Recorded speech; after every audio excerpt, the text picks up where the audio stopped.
All right, everyone. Today we are making hibachi style ginger sauce. This is one of my favorite sauces that I use for steak and vegetables. And I have been working at hibachi restaurants for 15 years now. So this is just kind of a recipe that I've come up with.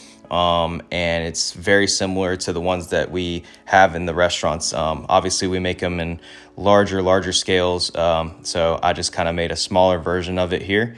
And yeah, it's pretty simple. So just follow along. First thing we're going to need is about 1 to 2 tablespoons of fresh lemon. As you can see, I just cut it in half and then slicing it thin. You're going to leave the rind on and everything. Just make sure you wash it really well before you cut it up.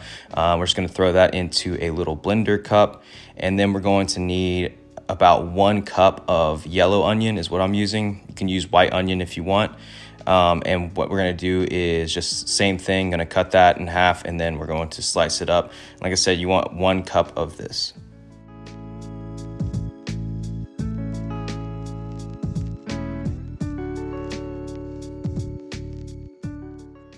All right, everyone, thank you so much for watching. If you like the idea of these simple sauce videos, please just go ahead and hit that like button for me, subscribe to the channel if you haven't already, and comment down below and let me know what sauces you want to see me make for you next. I will try and get those done. All right, let's get back to this ginger sauce.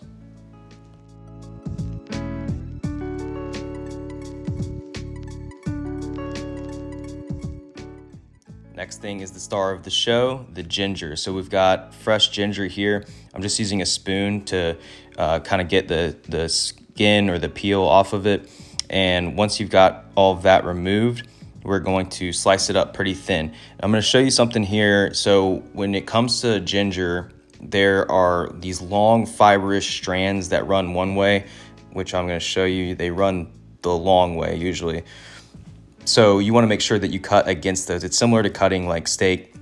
You want to cut against the grain. If you cut it long way, then what's going to happen, even through the blender, it'll just have like the sauce will end up having like these long fibrous hairs in it, which you do not want. So make sure you cut that against the grain.